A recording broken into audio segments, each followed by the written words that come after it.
I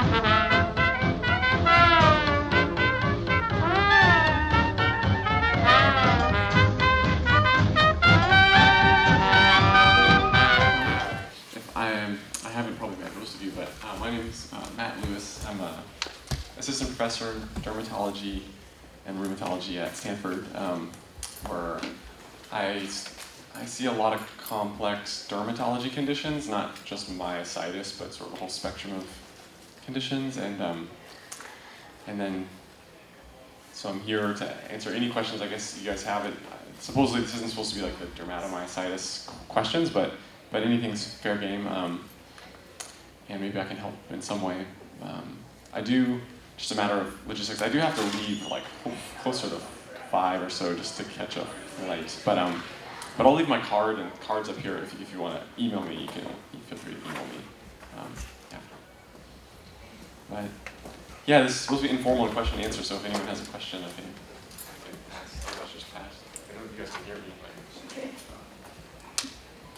Just a second thought of the question, because it came up in that earlier session you did, and a lady said that she always avoids these lights as well as the sun, and I'm always confused about what we're supposed to avoid with, because I can't tell what is ultraviolet lights, and if you can help me with that, because I know the light bulbs and the office lights. And yeah, that's a good question. I mean, probably doesn't apply so much to polymyositis and inclusion polymyositis, since they don't really have photosensitivity, but certainly dermatomyositis it can be a very photosensitive condition.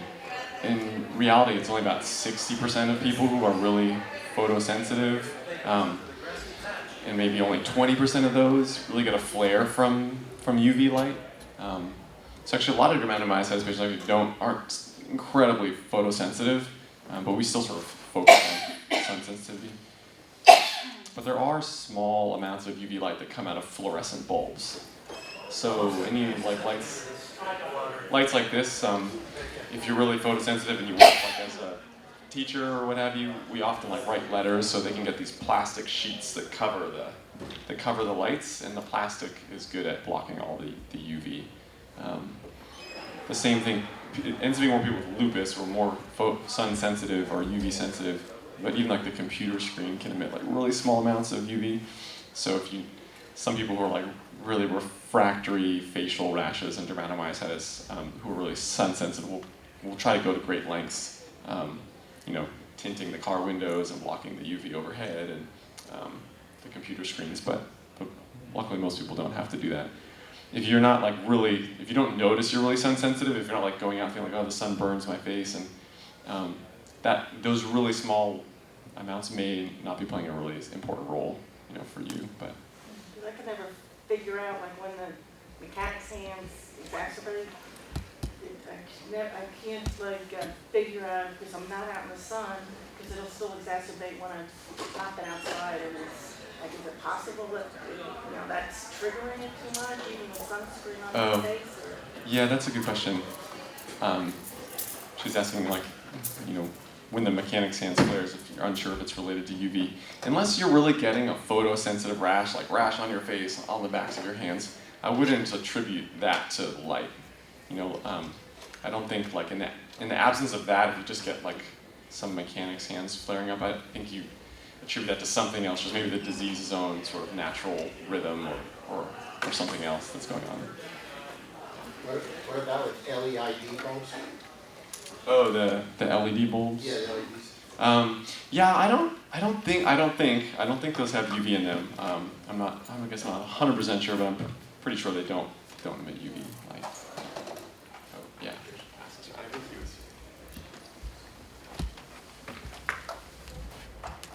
Doctor, I have been diagnosed with IBM in 2010 and never had a red rash before. But a couple of years ago, it's very patchy and purplish, reddish in color on my legs, and I can't seem to find someone that can help me with that. Okay. Yeah, that sounds tough. Is it symptomatic in any way? Does it hurt, itch, or hurt, or anything? Is it on all sides of your legs, the front and the back? Yes. Okay. I mean, Very very patchy. Patchy, yeah. Well, I mean, I'd love to see it, and I can maybe tell you. But it sounds like livedo. Livedo is the most common thing people get, which is sort of a blood flow abnormality. It is common in many autoimmune diseases where you just get sort of pooling of the blood in the superficial skin layers and these veins that run on the top layers of skin. So it looks sort of mottled or purple or red, sort of waxes and wanes with body temperature. It's not dangerous. To come and go. Yeah, so that's a good sign that it comes and goes actually, because sometimes you can get the same problem from having little blood clots in the skin, but those are like very fixed and don't change. But yeah, livedo, it's a hard problem to treat. Like even if you said, oh, I really don't like this, I want it to go away. I mean, we give people medicines that make their blood vessels dilate some too, so there's better circulation. Like it's like calcium channel blockers mostly, but that's what it probably is. Livedo. I'm happy to take a look at it afterwards or anything. Yeah. Okay, I have the same question. Oh, here you go. In October, I was diagnosed with IBM, and I asked my neurologist about the spots that were developing on my legs just last week before I came, and he felt there was no relationship between IBM and these little round spots, like a almost small penny. And so then I thought, okay, so I need to ask someone else. And at this conference, I've met now you're the fourth person that I've met who has IBM they're getting spots on some are getting them on their arms, but I'm getting them on my legs. And I'm just wondering, and since I've been here, they're starting to come all up my legs, especially on the inside of my leg. And I'm wondering, they almost look like they're raw. I don't know have you heard of that with IBM? I haven't heard of with IBM in particular, but definitely sounds like a condition we see commonly just in all things dermatology. I mean, anytime and like I said, if I could take a look, I could probably tell you what it is exactly, but a lot of times when you're just not as active and you sit more, the effect of the blood pooling in your legs can often lead to various sorts of rashes people notice. You can get something called capillaritis, which is probably one of the most common, where just by the fact of you sitting a lot, the blood pools and then your capillaries, the smallest blood vessels, leak a tiny bit of blood. So you get this sort of stain on your skin that's like red, purple, brown. It can be any of those sort of shades. And they don't tend to go away, at least not very quickly. But they're not dangerous. They're flat. That's the most common thing I feel like we see. And things to be, I guess, worried about is if you get raised bumps that are purple on your lower extremities, like things that are bumpy and raised, because then if they're purple, it does, we worry about your blood vessels being inflamed, or they call it vasculitis. Mm-hmm. But it sounds like they're flat, I gather. Yeah, I'll show you. You don't mind being a test subject? Alright, so I didn't have any before a couple days ago, and look at they're beginning to develop in there. Okay. It's like just kind of going up the leg. Yeah. Okay, thank you. That is helpful. Anyways, I don't know if your friends have the same thing, but yeah, those do look like your blood vessels may be getting a little bit inflamed. Like some of them actually do look a little bumpy on your particular leg. So yeah, it'd be something. It definitely could be from blood flow, but it also could be your immune system kind of going after your skin a little bit. So typically, if you were in like the dermatology clinic, I would do a biopsy to see if you actually have inflammation around your blood vessels, or if it's just like kind of blood pooling. But yeah, those things probably they won't affect your health in any way. These sorts of little rashes on the legs, but they definitely can be bothersome and a little bit unsightly for some people. So, but definitely, do you see a dermatologist? No, this just came on the last couple of days. I mean, it just all of a sudden came. It may just be from, well, I don't know if you've probably been traveling the past couple of days, but a lot of people get sort of like, more fluid shifts when they're traveling, whether from driving or flying. So it probably is from that it's sort of like unmasked this little problem for you. Okay.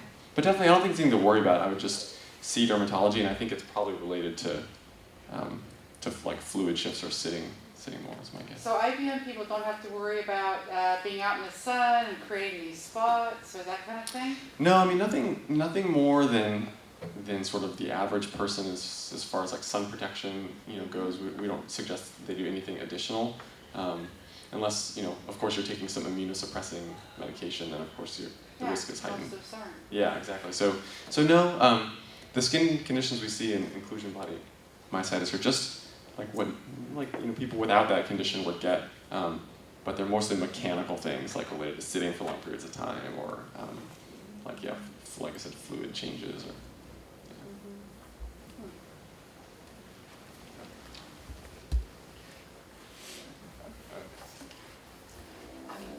I bruise terribly. I just bump up against something lightly and I get bruises. This is the best that I have looked, but they're all up and down my arms and hands. And I saw a vascular doctor. I had another problem, and I just happened to mention it to him, and he said, because you have myositis, you're losing your muscle underneath, so you've just got basically skin there with not a whole lot of muscle. And he said, you just bruise. Is that, I've noticed easy bruising too. oh, it's just awful. I had a cardboard box the other day and the top was open, and I just kind of brushed my arm against the top and I had this big bruise, and people say, oh, what did you do to yourself? I didn't even know, so I don't know if that's common, if that's the rationale, and what anything to do. Yeah, it's a really tough problem, this sort of easy bruising. And I was talking about this a little bit in the earlier session, but purpura is the fancy word for bruising. It's multifactorial, so it's not just that you have like a myositis condition or have been on prednisone potentially, that although those two things make it worse. Mostly just most everyone who just as they get older, they naturally lose the collagen in their skin that supports the blood vessels, that like provides some like kind of armor around your blood vessels. And then sun exposure is probably the most common thing that just makes your collagen get thinner over time. So people who have just a ton of sun will get thinner skin. So aging and sun are probably the biggest actors for that. And then oral or topical steroids make it a lot worse, pretty quickly. Although if you stop oral steroids or topical steroids, that your skin can recover to some degree. And then as far as the myositis causing more bruising, that definitely can happen if like it's on like your leg or something that you're not supporting your limb at all, and your limb's just resting like really much more heavily than it would usually because you have no muscle tone. That will increase bruising too. Just I think that's what your doctor was talking about, because your muscle isn't supporting your skin in any way. But the blood vessels that become ruptured there, they're the smallest blood vessels that are like right up in the top layer of the skin. So it's the loss of the muscle doesn't really impact them in like a physical way, because the muscles are way deeper. It's just that if you're not kind of using your muscles to protect your arms from like laying really heavily on something, that's when you'll get bruising. But as far as treatments, we don't honestly have like a great like treatment, like I'm gonna make your collagen like thicker and stronger again. Mostly we try to, it's like a prevention, try to wear a sunscreen, on your arms and your face, wear like protective clothing if you're gonna be out doing stuff like to just cushion any blows that you get. And then, like I was saying, there's a lot of things people take which is not evidence-based at all, but people take arnica, it's like supplement to arnica montana, which like people sometimes take after surgery to help with bruising resolve quicker. And it probably actually does do that, I think, my personal opinion. Probably does help bruising go away faster. But we don't really know what the long-term implications of taking that supplement are. And then some people take vitamin C and zinc, which help you produce collagen. And maybe that helps a tiny bit, helps more in the lower extremities. But none of these things are evidence-based. It's basically because we have really not much that is evidence-based to suggest. So it's mostly prevention. Have you heard of German? Oh, It's Dermabar? advertised. Oh, yeah, like You mean it's like a second skin kind of thing? Yeah, it's an ointment or a cream or something. I have heard of if it's Dermamend. There's a bunch of these like derm skin, new skin products that either act as like a protective coating for your skin. Yeah, I mean they probably do just that. I don't know that they're much better than wearing like a long sleeve shirt, but they do provide kind of a second layer of protection.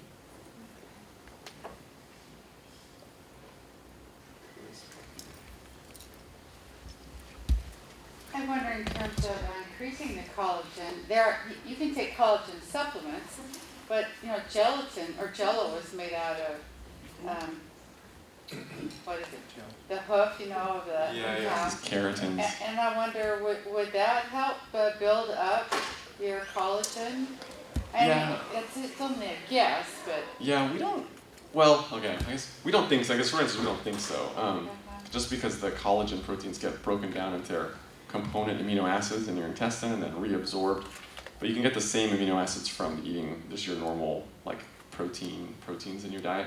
Certainly if you're protein deficient, like you're not getting enough protein, then taking supplemental protein or amino acids may be helpful, but that's probably not the majority of people in the US who have an unrestricted diet. So yeah, there was a lot of hype about that. I don't know, 5 or 10 years ago about taking collagen for connective tissue diseases, but I don't think it's does anything. Good afternoon, Dr. Lewis. If I might just be able to make a comment and then a question following that. The comment is, it's an observation. I've been on methotrexate for 16 years and I live in Australia, we've got a lot of sun. And as an observation, I've been off methotrexate now for 18 months because I developed ILD in the lung. And I'm now on Celsat, with or without prednisone for flaring. And my observation is that while I was on methotrexate and having an understanding that you really ought not to go out in the sun and you need to be protected while you're on it, silly old me, this is a comment, thought that once you're off it, you're safe. Well, let me tell you, you're not. It goes on, and you really do need to look after your skin after you've had with treatment and following after treatment, because I only need to be in the sun for a moment and I will blister instantly on those exposed areas. That just might be me, and I've got poly. So that it's just an observation. So I rarely ever go anywhere in t-shirts. I now wear long sleeve shirts all year, and that's in your 104 degrees in Canberra at 2,000 feet. So I avoid the sun in that way, same as a hat. And also, once you come off your treatment, just be mindful that you might still need to, be aware that your skin can still be susceptible. And the second observation, the second one is a question, please. Have you heard of Grover's GR, OVERS, Grover's disease affecting a female, and can it be part of the poly overlap? Yeah, thanks. Yeah, that's a good comment. I agree. It's just, protecting your skin is, always a good idea, in spite of your disease activity.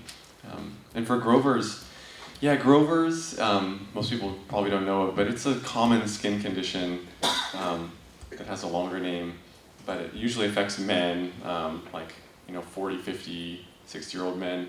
On the trunk, they get these little itchy bumps that are sort of red and can be, mostly just a nuisance, but can be, for some people, it's really itchy, really bothersome. Yeah, but definitely I've seen it in women for sure. It's not only limited to men, although they're mostly affected.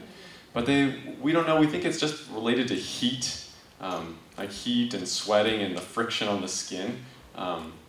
And so I don't think it's sort of specific in any way to polymyositis, but sort of anyone is kind of susceptible in some ways to getting Grover's. It's just a very, very annoying rash. But there are a lot of good, creams we end up trying to control it. Yeah. Hi. My question is really on conditioning the skin and the lips. I am an avid user of Sebamed, CeraVe, but I notice now that the skin really has no luster, and the bruising is there. I know there's products out there over the counter, like Derma Ben, I think, or Men, to try to help the bruising disappear, because sometimes the bruising can last 2 weeks or more. And you know, you're not aware as you brush against something that you can actually cut the skin, and you know, we're immunosuppressed. And I'm very paranoid, you know, about some sort of infection coming about from that. So what could we do to help? Yeah, that's a good question. It's sort of analogous to the earlier question about bruising. Honestly, I don't know. We don't tell people in our office any particular products to buy, like that will help get rid of bruising or protect your skin better than another product. Certainly, keeping your skin like really well lubricated, whatever that is for you, like with CeraVe or Vaseline or Aquaphor, or my preferred, you know, lubricants because they're so thick, or an oil, something will just keep your skin from cracking. That usually helps to some small degree at, you know, preventing your skin from like tearing more easily if your skin isn't already cracked in a bunch of places from being dry. But that's sort of a small effect on a bigger problem. And so short of protecting yourself like physically from getting hit by things, I don't, and like I was saying, there's this arnica supplement some people take to help bruising go away faster. I don't think there's a lot that I could like confidently recommend now. Yeah, it's just a really tough problem. I will say, skin infections, like if you get a tear in your skin, if they're on the upper body, they're uncommon to get infected. So I usually give people like a topical antibiotic, like mupirocin, to use if they get like an open tear, so they can just use that to prevent infection. But it's usually the lower legs where, like, if you get a wound, it ends up being kind of a bigger deal because they can last longer.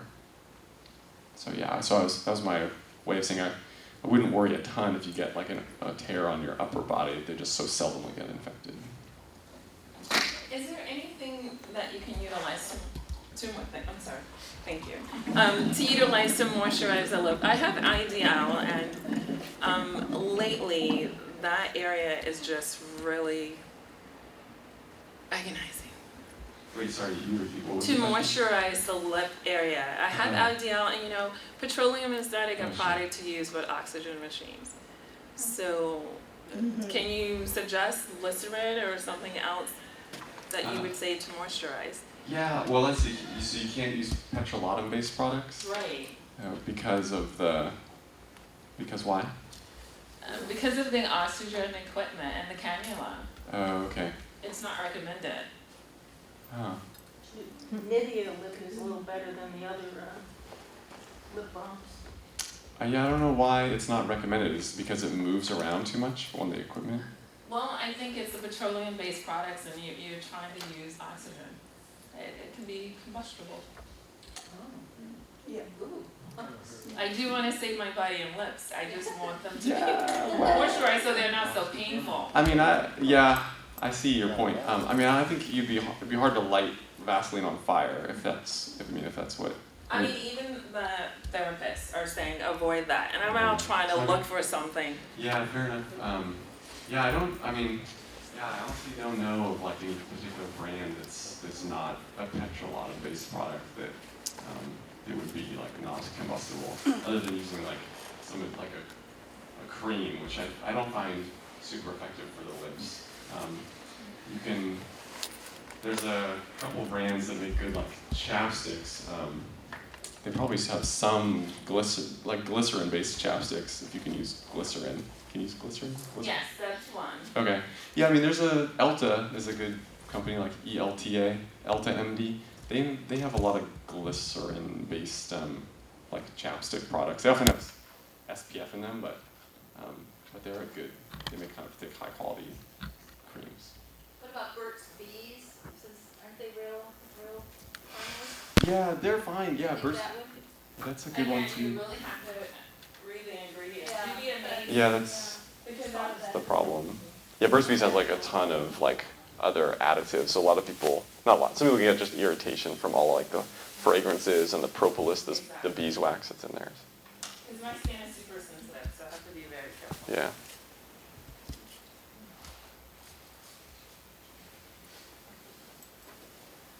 I just, did you hear this okay?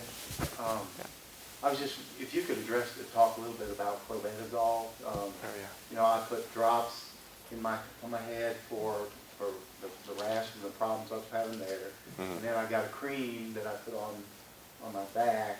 Mhm.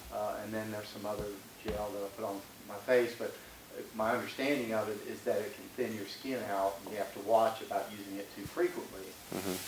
But then, and I think I mentioned to you earlier, Mhm. but then my rheumatologist is tapering down on my prednisone, so there's kind of my dermatologist told me to not use it as frequently, more or less use it only when I'm having more flare-ups. But it seems like I'm having flare-ups all the time. Oh, yeah. So does that mean possibly that maybe my prednisone, maybe I'm tapering down too quick? But again, I was using this, when I went to my dermatologist, said that I was using this clobetasol pretty much every day. Yeah. And I was using the cream on my back and then on my head and my face. And she said that, maybe to maybe back off on the frequency. Yeah, that's a good question.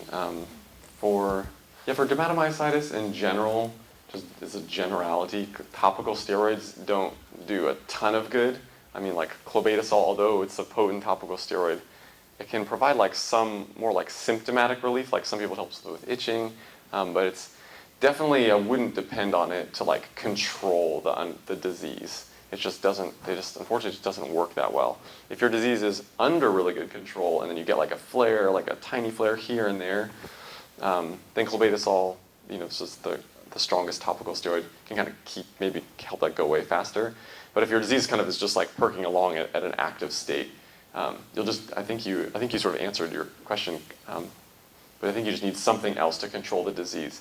Because like you said, clobetasol cream or ointment, those can cause atrophy or skin thinning. It takes a little bit of time, and it's actually kind of challenging to produce skin thinning in people. But if you twice a day were using clobetasol for, a couple months on your chest, the skin will start to get thinner, like clear looking and translucent, and then if you back off, it'll go back to normal. But then if you never back off, you can get a stretch mark, which is really the only permanent side effect of using a topical steroid, which is not a terrible thing to have happen. But yeah, I don't like depending on them as one of the pillars of the treatment. It's more of like an adjunct for symptoms. Yeah, so I think it sounds like you need something systemic that's stronger. Something else to control the disease. Yeah. Whatever the medicine would be. Exactly, yeah. Move to something else. Exactly, yeah, Cellcept, IVIG. Yeah. For rosacea, is Metrogel really the only drug of choice, or is there other treatments that's... Oh yeah, well, I should ask you mean just redness on your face, rosacea? Yeah, that's it. I forgot what it's related to, the dermatomyositis or one of the medicines. Okay. Something I've had it for a while, and I don't think there's anything to prevent it, but you can control it, and Yeah. I just find that Metrogel takes a long time to dry. Yeah, sure. So the question is about rosacea. Rosacea. Well, anyways, rosacea is a whole different topic, but a lot of people, most commonly with rosacea, people just have red faces, red cheeks, red nose, that flares when they get really hot or eat spicy food or drink alcohol, and that is a hard problem to treat. Laser treatments can work to get rid of just the redness, and that's probably the most effective treatment. The Metrogel and actually almost all of the topicals really don't address that component, except for one called Mirvaso, which is a relatively new product that helps facial redness. It makes the blood vessels constrict for like 8 hours or so. So you apply it in the morning, and then your face looks much less red, and then in the evening the redness sort of returns. We actually did a little pilot study with that gel in dermatomyositis patients because they have facial redness, and that ended up working just about as well as it would work with rosacea. at sort of transiently making the skin color get less red. But we don't know if it has any kind of long-term like treatment effects on the dermatomyositis. It may, or rosacea for that matter. Sounds cosmetic, the way you described It is it is cosmetic. So we don't know if it has any real like impact on the disease state itself, but cosmetically it does seem to work. It's Mirvaso. It's like Mirvaso. It's a little bit expensive because it's a new gel, but yeah.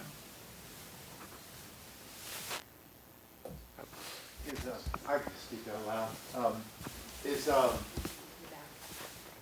like that? Okay. Is heat like a component of flare-ups for dermatomyositis? I just noticed when if say I got the covers on at night, and I do get hot, you know, but it seems like in the morning that I'll have a flare-up. Mm-hmm. And I'm just wondering if that's a component. Yeah, no, that's a good question. We don't think that heat itself, just like body temperature rising, kind of causes flares or anything, but it's just the converse, that when you're sort of flaring a little bit, you'll have a sort of inability to tolerate high temperatures. So yeah, I think it's probably the other way, that if your just skin is inflamed, you're really bothered by kind of mild heat or cold too. Yeah. I can just. Yes, I was diagnosed in April with DM, and obviously, you know, it's not under control, but I'm fine except for my scalp. I itch my hair off. I mean, it is unbearable, the itching. Yeah. So you want to know about? I want you to give me some specifics about what I can get to stop this itching. Sure. Yeah. Sorry, it's been so troublesome. Yeah. Well, itching and dermatomyositis, we mentioned a little bit in the earlier session, but is one of the hallmarks of disease. That it's what differentiates it from from lupus, namely, which doesn't tend to itch, which can look very similar, and it probably is related to the small nerves in the skin being affected by the disease. So, like Dr. Schumann said earlier today, which I totally agree with, it's just a sign of disease activity. So if you're itching a lot, your disease is just active. And the best way to get control of that is to control the underlying, the dermatomyositis. So like topical things, just like this gentleman was asking, like they just really don't do that much. I mean, if they did, I would give everyone like all the topicals I could. But we end up just trying them to just help like a little bit, like 5% of something to help them. But honestly, like IVIG is probably our best treatment for the skin, the single best treatment. And so that we have good success at controlling the skin and thereby the itching. But oftentimes we just have to keep layering on other systemic medications to control the scalp itching. So so it's like, I mean, like all the common. Would prednisone help? I've not been on prednisone because they had me on Forteo for 22 months. Oh, okay. And so I'm on Plaquenil and Sulcept. Okay, Plaquenil and Sulcept. Okay, and you. Would the treatment of the cortisone, would that take care of the itching? Definitely, I mean, if you were on like a high dose of prednisone or a moderate dose, that probably would help some with the itching. But not like the IgIG? I think I think the IVIGs probably would help. I mean, it sounds like if prednisone's not really a great option for you, then then IVIG would be my first choice for a treatment to start. No, IVIG. Yeah, if you're really itchy, you're on Sulcept. Sulcept is a good medication for this. It takes a long time to kick in, like 3-4 months. We end up going up to 3,000 milligrams usually. Plaquenil doesn't work that well for dermatomyositis, although it's safe. So if you're only on one therapy, essentially Sulcept, so you just need to be on more therapy. And IVIG would be my first choice to add. And the only thing is it takes like your other doctors, or maybe if your other doctor doesn't know, it takes 3 or 4 months sometimes for the IVIG to work. So you still have to be a little patient with that treatment and not write it off if it doesn't help right away. The IVIG dosing, which I think another lecturer talked about, is standardized for dermatomyositis. Not to say that that's the right dosing, that's just the dosing we use, which is it's 2 grams per kilogram per month. So if you're 50 kilograms, it's 100 grams of IVIG every month, which they space out over 2 or 3 days usually. But there's other medicines too, but it's like methotrexate, may help, and you're on that. Yeah, so there's more therapy. As far as topical things, I mentioned this earlier, but yeah, like the clobetasol liquids and can be somewhat helpful, and then I end up giving people, if it's really itchy, a lot of times like a nerve pain medicine just to help them while the other medicines are starting to work, like Neurontin and Lyrica, these things just to help with nerve itching and pain, to buy you some time as the other medicines are working. But you may want to question your doctor about if you really can't be on prednisone, or if there's some low dose you could try, because it does end up working quickly. That's the main benefit of prednisone. Like 10 milligrams, 15 milligrams, that may be enough to like help you without doing significant damage to your bones until the IVIG can work. Yeah. Did you want to follow up? Is the Plaquenil that she's being given, is it of any value in this fight against DM? Yeah, is Plaquenil of any value for DM? Plaquenil only really helps, we think, the skin, so it doesn't have the muscle disease. It has a modest effect in about 30 to 40% of people. So for most people, Plaquenil doesn't help. And then 25% of people, they get a rash. Who have dermatomyositis, they get a rash when you give them Plaquenil. It's not the dermatomyositis, it's like a different rash. But so that being said, it's definitely not a medicine. We definitely don't reach for Plaquenil when someone has dermatomyositis. It's sort of like an adjunct when someone can't be immunosuppressed because they've had a history of cancer, or we're worried about suppressing their immune system too much. They have bad diabetes. But no, a lot of times we end up like withdrawing the Plaquenil at some point when we see people at like the tertiary care centers, because we ask the same question, like, is this really helping you? But it's a safe medication, so it's not. We often don't do that until patients are under good control.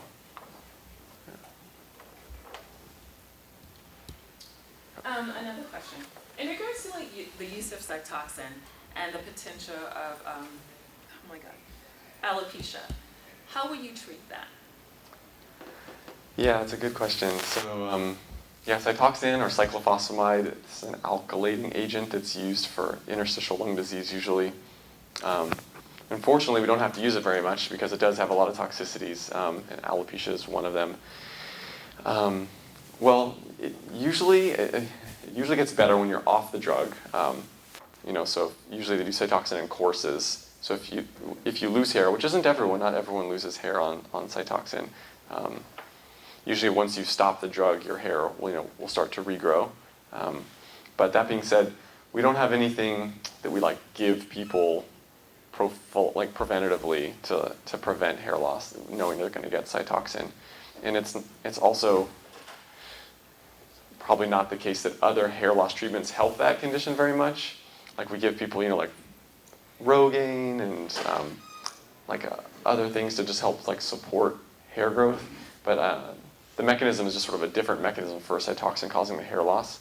And so I think those other treatments, although fairly benign, I don't think would help very much. So mostly when we see people that have hair loss on Cytoxin, we just try to exclude that they don't have any other hair loss disorders and that they don't have any barriers to regrowing hair. So to regrow hair, you need to have a lot of iron, like your ferritin level. We like to be above 50, which helps support, you just need a lot of iron to grow hair. So that's much higher than the cutoff for ferritin, which is your iron stores. We try to get people's vitamin D pretty high too, also in sort of the 50-60 range, and make sure your thyroid function and other things aren't abnormal. But yeah, it's a hard problem. Thank you. Yeah, that's a good question. Just a side comment, I go back a long way as a nurse in oncology, and we used to use ice caps with cyclophosphamide for Oh, yeah. breast treatment. Is there any value in thinking about ice caps for this disease, given that we're not looking at breast tissue coming out of their scalp? Right, yeah. Yeah, that's actually a good idea. We've tried doing that for rashes for different like chemotherapy medications that are due to the medicine like getting into the skin and causing this terrible rash. And the ice does help for sure. So, so that's like a totally legitimate idea. I don't know the hair loss from cytoxin is this sort of like DNA effect of the medicine getting into the DNA and just like stopping cell productions. So I don't know. I suppose if you wanted to just decrease penetration into the scalp, maybe that would work. The only thing is like the hair follicles are really deep in the scalp. They're down and buried in the fat layer, which is it can be a half inch to an inch down. So it'd be hard. But it's definitely, I guess, something that has some merit in this. So yes, I appreciate your thoughts. Well, we stopped using it with scalp presentation following 3 months of treatment on one patient. We had to stop using that idea because we had scalp presentation. I see, yeah. Very sad. It did save hair. Yeah.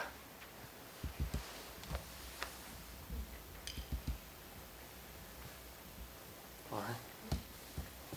Any other question? Oh, did you have a question? So why is she not a good candidate for prednisone? Well, I think, and you can tell us, but it sounds like you already have osteoporosis. Treated for osteoporosis for 22 months. 22 months, yeah. Forteo. On Forteo. Daily injection. Okay, so you have osteoporosis. So I guess, I guess they do. presumably you probably still have it. Any broken bones or anything. Uh-huh. Yeah, I think that's a legitimate point. Like, just because you have osteoporosis doesn't mean you can't have prednisone. So just a matter of asking. Would you do that first before the IVIG? I guess it's like all judgment call. Knowing that prednisone is not going to be like a mainstay of your treatment, as we don't want it for anyone we don't want anyone really with skin disease to have prednisone as their main treatment. It just doesn't work that well for dermatomyositis. But yeah, I definitely think your point is really well taken. I was sort of saying the same thing as there's some dose of prednisone that I think would be totally valid for you to be on for like 3-6 months just to kind of get you, put the fire out, and then wait for the other less toxic medications to start. Use it together. Yeah, I mean, like if I were your doctor, I guess I would start some dose of prednisone and start IVIG, and then just gradually, hopefully, taper you off the prednisone as the IVIG starts working. And what dose level would you start the prednisone? That's a good question. I guess it would help to know like a little more about your medical history, but yeah, I mean, usually I'd some dose around like 20 or 30 milligrams, maybe as like a conservative dose to see if that would be enough. It would take maybe a couple weeks to see if how much it's really gonna help you. But yeah, that's probably what I would try, and just have you take, if do some ongoing treatment for osteoporosis, whether it's Yeah, they gave me Fosamax, yeah, serum Fosamax. Yeah, a lot of people have osteoporosis and dermatomyositis because they're women over 60, and so yeah, we run into this a lot. Yeah.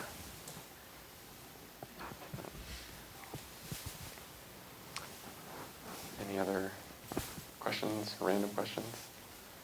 Doctor, you mentioned Livedo. Is that a topical thing? Oh yeah. Oh no, sorry, I didn't. You were asking about the purple colors on your legs. Yeah, Livedo. I guess the full name is Livedo Reticularis.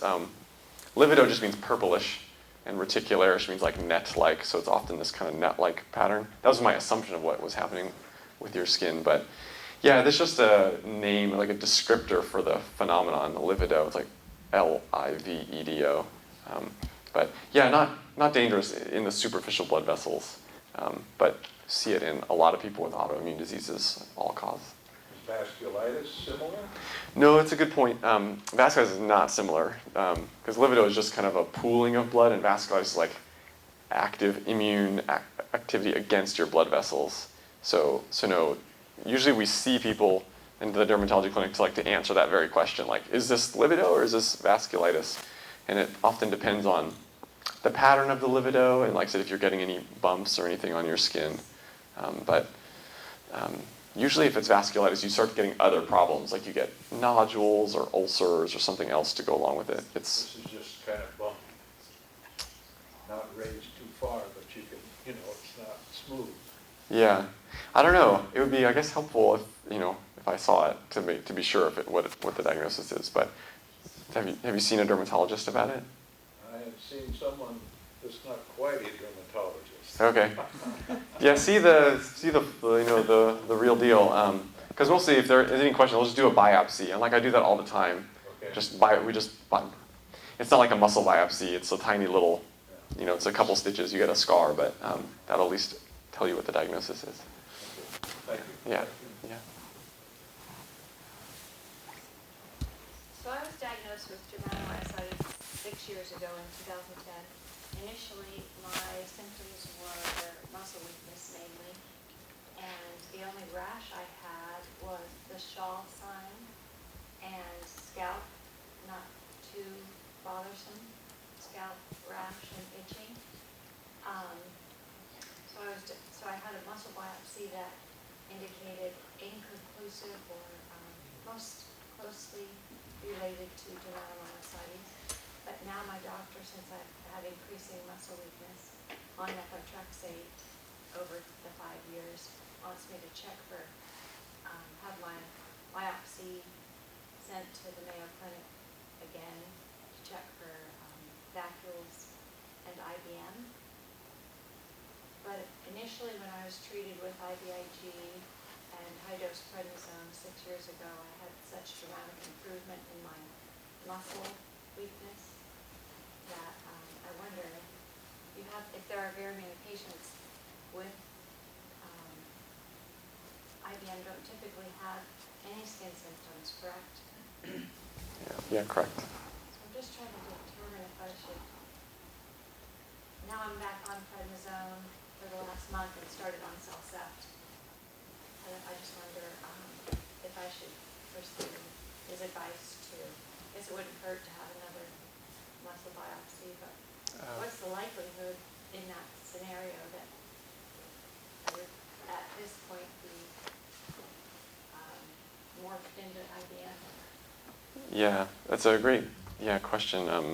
Yeah, definitely. I mean, it definitely sounds like from your description that you have or had dermatomyositis, which is, I'm sure as you all know, it's a clinical diagnosis.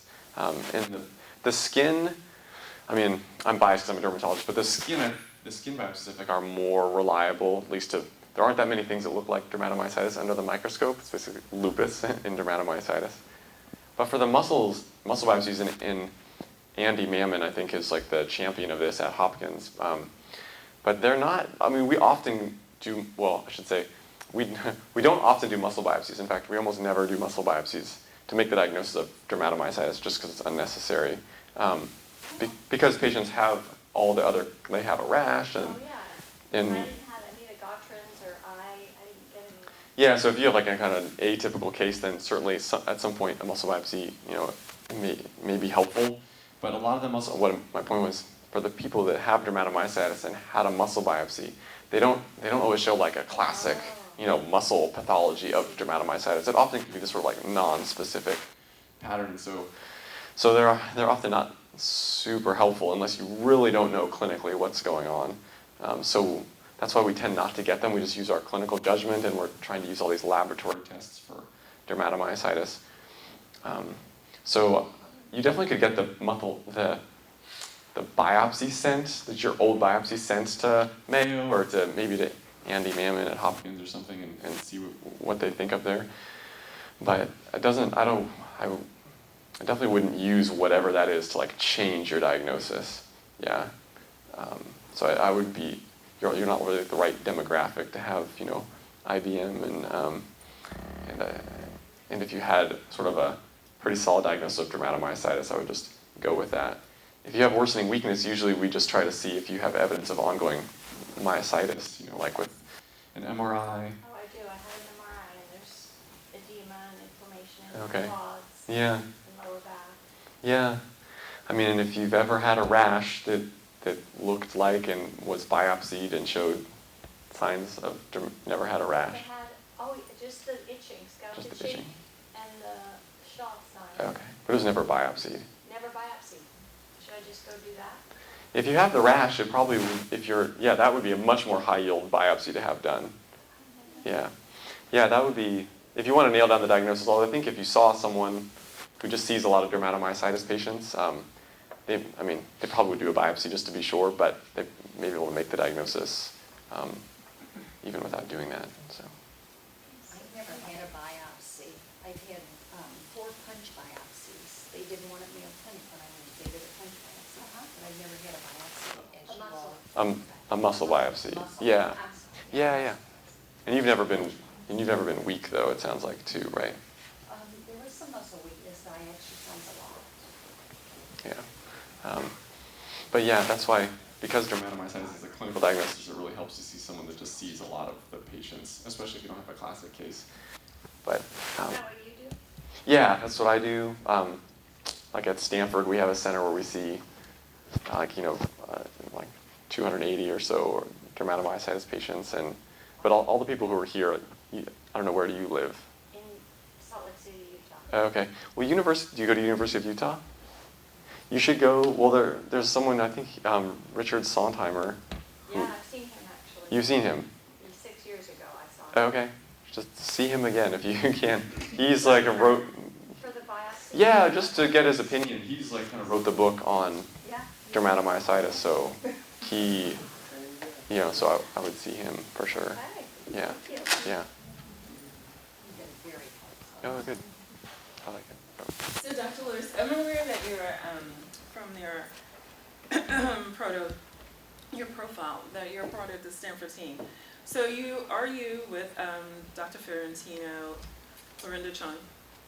Yeah, they are my mentors. Yeah, I did a fellowship with them just to learn how to treat dermatomyositis and scleroderma, and so yeah, in fact, I think Dr. Ferrantino usually comes to this, but he couldn't make it this time around.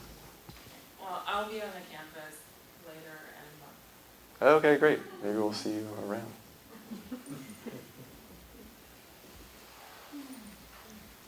Okay, so I'm sure you're familiar with granular annulare. Oh yeah. Yes. So could there be some confusion between that, and the early signs of dermatomyositis, or because, and the reason I'm saying this, over a year ago, maybe a little longer, I had gone in to see a doctor and seen a dermatologist about that, and that's what the diagnosis was. But then, just recently, so that to me was a hint early on, but I don't know for sure. So I was just wondering if you could comment on that. Yeah, it's an interesting question. Granuloma annulare, which is sort of this esoteric skin condition which people wouldn't know about. But it's a benign skin condition where you get these kind of circular, smooth, like plaques on the body, which can go away with time. That just have mostly cosmetic kind of impacts on people's lives. There have definitely been some cases where people present with like a granuloma annulare rash who really have dermatomyositis. They sort of present with both features. That has been reported.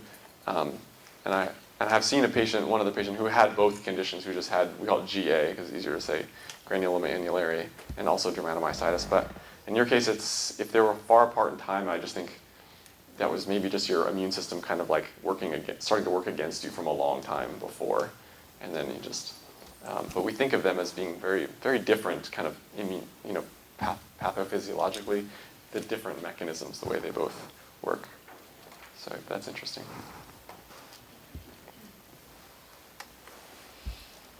Oh.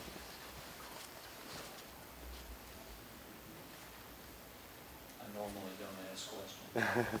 What is scleroderma? Oh yeah, sorry, I think I threw that word around. Scleroderma, it's we try to call it systemic sclerosis these days to separate it from this other condition called morphia. But yeah, scleroderma, it's an autoimmune condition where I guess your immune system attacks your collagen in your blood vessels, and so people get sort of progressive tightening of their skin. Systemic sclerosis sometimes just happens on like the ends, like the hands and the feet and the face. They call it limited systemic sclerosis. And then it can also be diffuse, where there's like a lot of the skin all over, like the chest and the thighs and the shoulders become tight, the skin becomes tight. So it's can be very immobilizing for people, and they can have a lot of pain from the skin. But the more significant problems from systemic sclerosis happen because of the internal organ involvement, because they can also involve their lungs. They often get interstitial lung disease and get pulmonary hypertension, where the blood pressure gets too high in the pulmonary arteries that go to the heart. It can affect their kidneys. It can get kidney problems in this like watermelon stomach that someone mentioned earlier. So it has a lot of can have somewhat devastating complications internally. And I would say it's a much harder condition to treat than dermatomyositis. What type of doctor? Oh, so a rheumatologist would be probably the best person to see to kind of like nail down the diagnosis or negate the diagnosis. And then if they have, the rheumatologists are usually kind of the quarterbacks for the condition. And then if you have like lung disease, you see a lung doctor. If you have kidney disease, you see a kidney doctor. If you have a lot of trouble swallowing and heartburn, you see the gastroenterologist. But the rheumatologists play like quarterback to diagnose the condition. Is it true that diffuse scleroderma patients only live an average of 7 years? Yeah, that's a good question. I know like a lot of if you like Google scleroderma, a lot of the literature that's out there is like a little bit outdated. So now, no, I mean definitely a lot of people with diffuse systemic sclerosis live for many, many years after their diagnosis. And there certainly still are patients who do very poorly and get bad interstitial lung disease and die, relatively soon. But fortunately, that's the minority of patients. A lot of times, we screen patients early that's the most important thing I think we do, and I see a lot of these patients too, is we just screen them for all the known complications. We screen them their, lung function tests and echocardiograms every year, and have them, see the GI doctors. And keep following their blood tests. But yeah, it's definitely not like that bad of a prognosis. But just like myositis, it's a very heterogeneous group that we're trying to subset by like the different antibodies that they have and kind of better define them. But I think the prognosis is better than in the past for diffuse systemic sclerosis. My dad died of diffuse systemic sclerosis Uh-huh. at 58, exactly 7 years after diagnosis from renal failure. I'm sorry to hear that. Yeah, the renal failure. I mean, yeah, that's one of the hardest things to treat is the kidney involvement from scleroderma. We know that can be a problem, and like this, they call scleroderma renal crisis. So we try not to do certain things in the therapy to try to prevent that from happening, like using low-dose prednisone and keeping their blood pressure low with like an ACE inhibitor. But yeah, it still for some people can be sort of a devastating condition. And we're finding a lot of the risk factors you can identify with the antibody type they have. And there's 3 main antibody types, and 3 main ones. There's more, but in systemic sclerosis versus at least dermatomyositis, there's many more antibodies, so it's harder to tease that disease apart. What's different between the morphia that you mentioned? Is that a type of scleroderma as well? Yeah, no, that's a good question. Morphia, which I alluded to, they still call it localized scleroderma, where you get like just a patch of like thickened skin. But I don't know, at least we're in California, and we try to just call it morphia. So this scleroderma just isn't even in the word, because we think they're just totally different diseases. A lot of kids get morphia, and they just have a little like patch on their back, and they're fine. Is it also autoimmune? It is definitely autoimmune, yeah. We think that's true, although we haven't identified an antibody to label it. But it can have a lot of different presentations too. It can be like all over one leg, it can be on the scalp or face.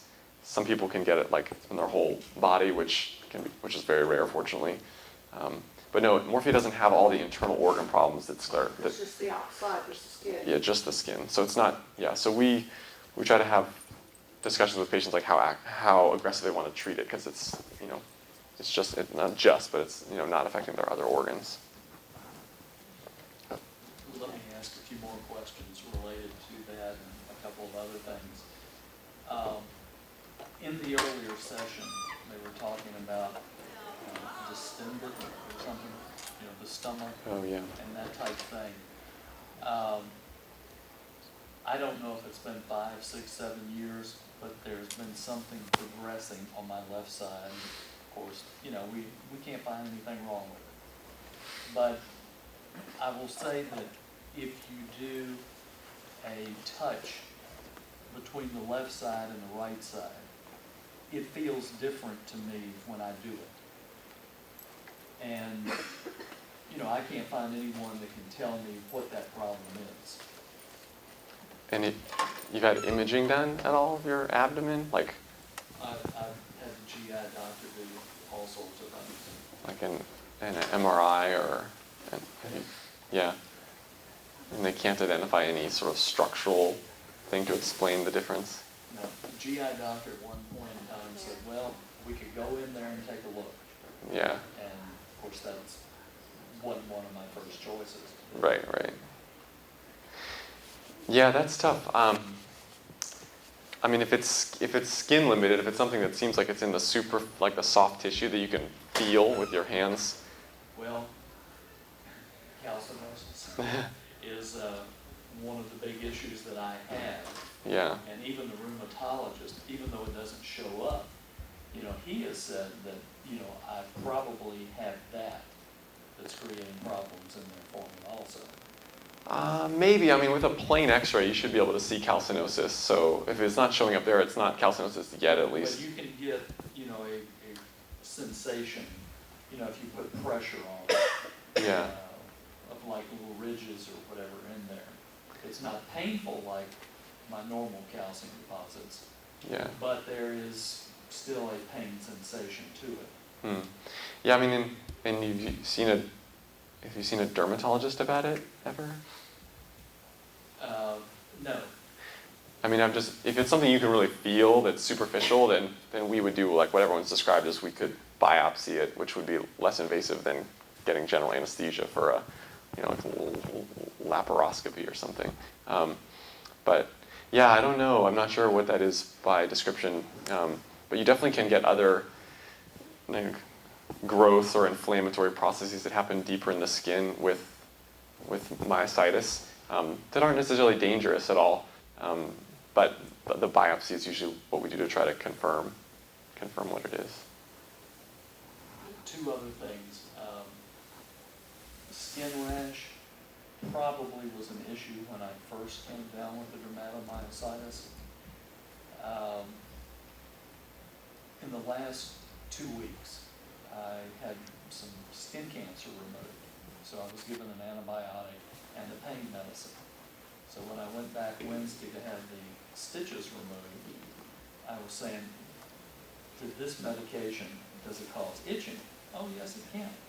Well, it's the same type of itching I had at various times, and it's kicked in yesterday. It's mainly on the arms, and it's one of the things you could just claw your skin off. Hmm.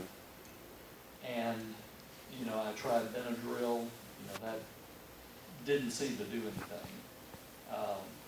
You know, so I'm wondering, not that I brought enough prednisone to ramp up on it on this trip, but, I mean, would upping the prednisone be something that would help alleviate that short term and then go back down? Well, I guess to answer your question, yes, probably. Prednisone is actually a great treatment for itching, for what it's worth.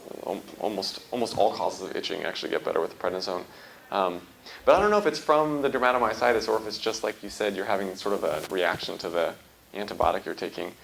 I guess in an ideal world, you would be able to like stop the antibiotic and see if the itching gets better. Well, I stopped taking both of them, you know, once it started happening, because that, to me, that was the only difference that I had. Yet, some period of time ago, I I had the rheumatologist schedule, whether it's been a year or whatever. And that happened to be the same time frame when I had one of these itching spells kick in. You know, so I don't even know what the trigger was back then. You know, and you just kind of grin and bear it, and then it's gone.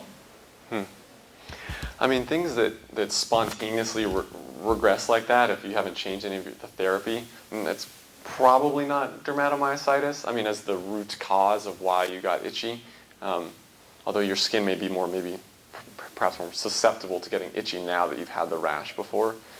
But dermatomyositis, usually once the itching starts, you know, it ends up kind of building momentum and getting a rash and everything else. So yeah, I don't know that I would blame dermatomyositis on those symptoms. Third issue is bruising. The reason I went to see the dermatologist was about some other things. And skin cancer became the bonus out of that. One of the questions I asked was about bruising. My shins it's like a permanent bruise. And he recommended Dermin as one of the things to try to help, whether it lightens it up or whatever it does. He also made the comment that Plaquenil is something that causes bruising. And I don't know if that's true or not. Of course, I always wondered what Plaquenil did. I shouldn't get malaria. Maybe I'm Zika-proof by now. I don't know. Yeah, I mean, you're raising, now I know what to study. I'm going to study bruising from here until next year. But yeah, I mean, the bruising, I mean, may just be, I think for like a lot of people are asking, just like kind of blood pooling, like the lower extremities, you can get this sort of like purpley, red-brown coloration that just stays there permanently, just from blood pooling. And it goes by a bunch of names, but we think it primarily causes swelling, so we give people compression stockings to wear to like prevent it from getting worse. But as far as like getting rid of that color, gosh, other than time, I haven't seen anything like effectively get rid of that kind of dark color. And I'm not sure if there's enough time left to get rid of it the way it's going. No, it usually just stays down there. But yeah, compression stockings, 20 millimeters of mercury. You can buy them at Walgreens. Those can help, prevent the swelling. And I said this earlier, I think, but some people take vitamin C, which they think helps kind of get rid of some of the bruising, like 1,000 milligrams a day. I don't know if that's true, but it can help with capillaritis, this related blood problem in the lower legs. But no, Plaquenil, some people can cause some easy bruising, but it's definitely not that common. It's definitely listed on like the side effect profile. It can lower your platelets. In some people it's really rare, but I wouldn't blame Plaquenil on the bruising, I guess. Just get you to the airport. Oh yeah, I do have to run. Thanks for the reminder, but